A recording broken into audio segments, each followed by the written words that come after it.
നമസ്കാരം. ഇന്ത്യൻ പ്രധാനമന്ത്രിയുടെ അമേരിക്ക സന്ദർശനം സാമ്പത്തിക മേഖലയിൽ വലിയ ഒരു ആകാംക്ഷയാണ്, കുറച്ചൊക്കെ പ്രതീക്ഷകളാണ് ജനിപ്പിച്ചത്. ഈ പ്രതീക്ഷകൾക്കും ആകാംക്ഷകൾക്കും അടിസ്ഥാനപരമായ കാര്യങ്ങൾ വല്ലതും സംഭവിച്ചിട്ടുണ്ടോ എന്ന ഒരു ഏർലി ലുക്ക്, അതാണ് ഈ വീഡിയോയുടെ ഇതിവൃത്തം.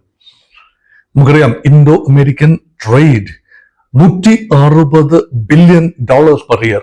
അത് സാമാന്യം വലിയൊരു ട്രേഡ് ഫിഗറാണ്. ഇന്ത്യയുടെ ഏറ്റവും വലിയ വ്യാപാര പങ്കാളി. അതിൽ തന്നെ ഇന്ത്യ കയറ്റുമതി നെറ്റ് എക്സ്പോർട്ടറാണ്. ഇന്ത്യ അമേരിക്ക നെറ്റ് ഇമ്പോർട്ടറുമാണ്. അതായത് അമേരിക്ക വലിയ തോതിൽ ട്രംപിനെ അലോസരപ്പെടുത്തിയിരുന്ന ഒരു കാര്യം ഇമ്പോർട്ട് എക്സ്പോർട്ട് ഡിസ്പാരിറ്റിയാണ്. ഇന്ത്യയിൽ നിന്നും അമേരിക്കയിലേക്ക് കയറ്റുമതി ചെയ്യുന്നതിനേക്കാൾ വളരെ കുറവാണ് അമേരിക്കയിൽ നിന്നും ഇന്ത്യയിലേക്ക് ഇറക്കുമതി ചെയ്യുന്നത്. ഒരു ട്രംപിന്റെ കണക്കിൽ $100 ബില്യൺ ട്രേഡ് ഡെഫിസിറ്റ് ആണ് അമേരിക്കയ്ക്കുള്ളത്. ഇതെങ്ങനെയും ബ്രിഡ്ജ് ചെയ്ത് കൊണ്ടുവരണം എന്നത് അമേരിക്കയ്ക്ക് നിർണായകമാണ്. ട്രംപിന്റെ പ്രോമിസ് ആണ്, അമേരിക്കൻ ജനതയോടുള്ള പ്രോമിസ് ആണ്. എങ്ങനെയെങ്കിലും ഈ ട്രേഡ് ഡെഫിസിറ്റ് കുറച്ചുകൊണ്ടുവരിക, ഒരു ലെവൽ പ്ലേയിങ് ഫീൽഡ് സൃഷ്ടിക്കുക, ട്രേഡ് പാരിറ്റി ഉണ്ടാക്കുക. അങ്ങനെയെങ്കിൽ വലിയ തോതിൽ അമേരിക്കൻ ഉൽപ്പന്നങ്ങൾ ഇന്ത്യയിലേക്ക് കയറ്റുമതി ചെയ്യണം. ഇന്ത്യ എന്താണോ ആഗ്രഹിക്കുന്നത് അത് നൽകാൻ അമേരിക്കയ്ക്ക് ഉണ്ടോ എന്നതാണ് ഇവിടുത്തെ കാതലായ ചോദ്യം. ഉണ്ട്. അമേരിക്ക പറയുന്നു, ട്രംപ് പറയുന്നു, ഡ്രിൽ ബേബി ഡ്രിൽ എന്ന് പറഞ്ഞാൽ അമേരിക്കയുടെ മണ്ണിനടിയിൽ വലിയ ഹൈഡ്രോ കാർബൺ ശേഖരമുണ്ട്, പ്രകൃതിവാതകമുണ്ട്, പെട്രോൾ, കെറസിൻ, ഡീസൽ, അതിന്റെ എല്ലാം പ്രഭവമായ ക്രൂഡ് ഓയിൽ ഉണ്ട്. അത് മാത്രമല്ല, ഷെയിൽ ഓയിലിന്റെ ലോകത്തെ ഏറ്റവും വലിയ ഉൽപാദകരാണ് അമേരിക്ക. അതുകൊണ്ട് അമേരിക്കയ്ക്ക് ഉള്ളതും ഇന്ത്യ തേടുന്നതുമായ ഊർജ ഉപാധികൾ, പ്രത്യേകിച്ച് ഹൈഡ്രോ കാർബൺ നൽകാൻ അമേരിക്കയ്ക്കാവും. അതാകും എന്ന് പറഞ്ഞാൽ ഇന്ത്യ കൂടി വാങ്ങാൻ തയ്യാറാവണം. ഇന്ത്യ ഇപ്പോൾ റഷ്യയിൽ നിന്നും വലിയ തോതിൽ എണ്ണ ഇറക്കുമതി ചെയ്യുന്നു.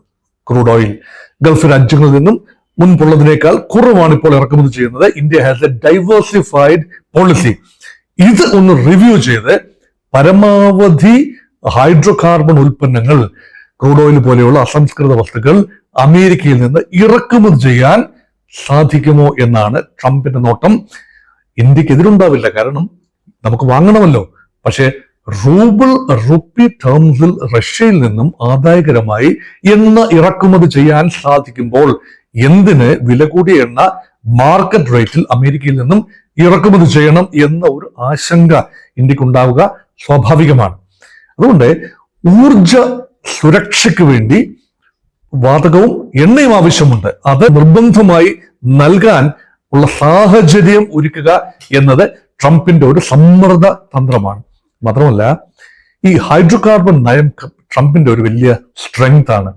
പ്രകൃതി സൗഹൃദ എനർജി, അതായത് വിൻഡ്, കാറ്റിൽ നിന്ന്, തിരമാലയിൽ നിന്ന്, അല്ലെങ്കിൽ മറ്റ് ഈ റിന്യൂവബിൾ ആയ എനർജി സോഴ്സസ്, ഇതെല്ലാം തന്നെ ഒരുപക്ഷെ പിന്നണിയിൽ വെച്ചതിന് ശേഷം വലിയ തോതിലാണ് ഈ കാർബൺ ബേസ്ഡ് എനർജി, അല്ലെ ഹൈഡ്രോ കാർബൺ എനർജി, കൽക്കരിയാകട്ടെ, പ്രകൃതിവാതകം, ഓയിൽ, ഇത് കുഴിച്ചെടുക്കാം എന്നത് പാരീസ് പ്രോട്ടോകോളിൽ നിന്ന് പോലും അമേരിക്ക പിൻവാങ്ങിയതിന്റെ അടിസ്ഥാനം അതൊരു ലോകത്തെ ചൈനയ്ക്കും ഇന്ത്യക്കും ഒക്കെ പൊല്യൂട്ട് ചെയ്യാനുള്ള അവകാശം നൽകുകയും അമേരിക്കയെ ആ പൊല്യൂഷന് വലിയ തോതിലുള്ള ടാക്സ് ചുമത്തുകയും അല്ലെങ്കിൽ പീനലൈസ് ചെയ്യുകയും ചെയ്യുന്ന ഒരു ഐക്യരാഷ്ട്ര സംഘടനയുടെ ഒരു നയം, അല്ലെങ്കിൽ ഈ പ്രോട്ടോകോളുകളുടെ, പാരീസ് പ്രോട്ടോകോൾ ഉൾപ്പെടെയുള്ള പ്രോട്ടോകോളുകളുടെ ഒരു വിവേചനപരമായ നയം, അതിൽ നിന്നും മോചനം പ്രാപിച്ചുകൊണ്ട് പരമാവധി ലോകത്തെ പൊല്യൂട്ട് ചെയ്താലും അശുദ്ധമാക്കിയാലും ശരി, അമേരിക്ക ഗ്രേറ്റ് ആവണം, അമേരിക്ക കച്ചവടം നടത്തണം.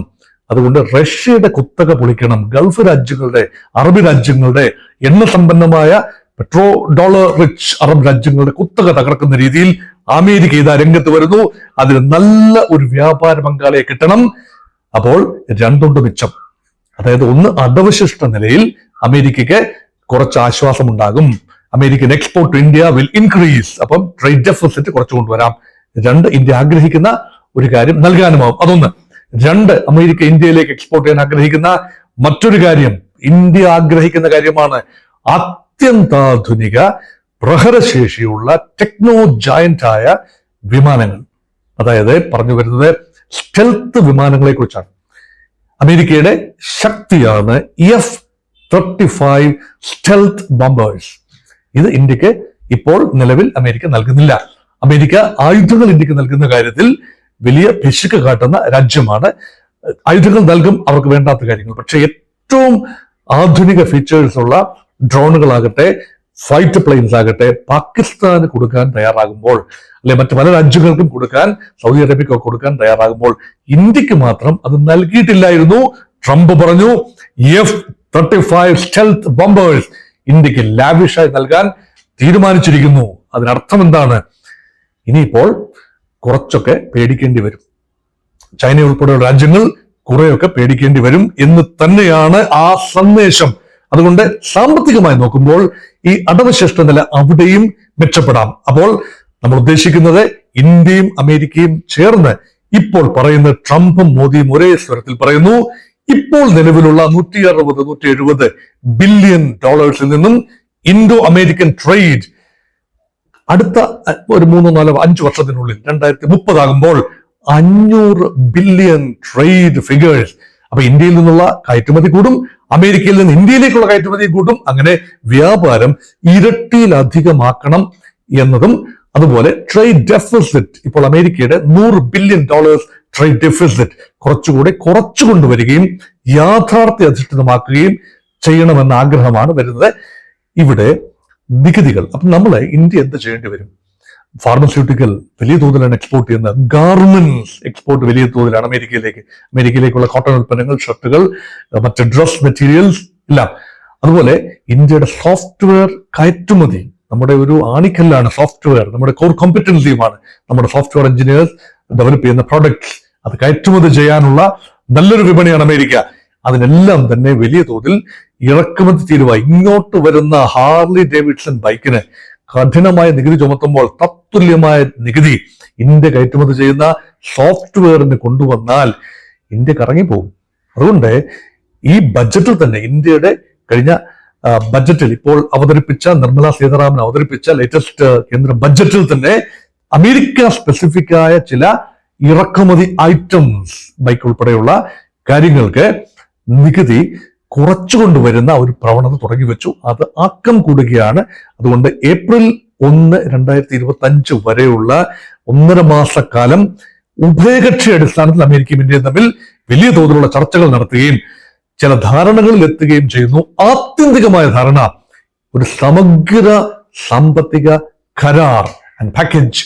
ഇതാണ് ഇന്ത്യയും അമേരിക്കയും ഇതുവരെ ചരിത്രത്തിലെ ഏറ്റവും വലിയ സമഗ്രമായ കോംപ്രിഹെൻസീവായ ഒരു ഇക്കണോമിക് പാക്കേജിലേക്കാണ് ഇന്ത്യയും അമേരിക്കയും നീങ്ങുന്നത്.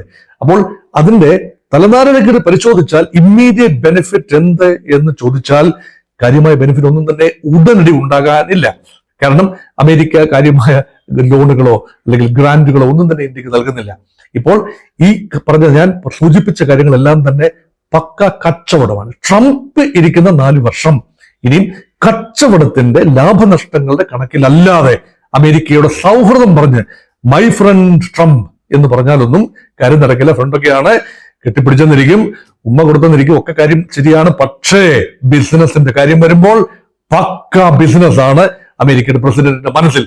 Modi is A tough business negotiator എന്ന സർട്ടിഫിക്കറ്റും മോദിക്ക് കൊടുത്തു. അതുകൊണ്ട് ഇന്ത്യയുടെ രാജ്യ താല്പര്യം സംരക്ഷിച്ച് പ്രൊജക്ട് നിർത്തുന്നതിൽ മോദിയും പിന്നോട്ടല്ല.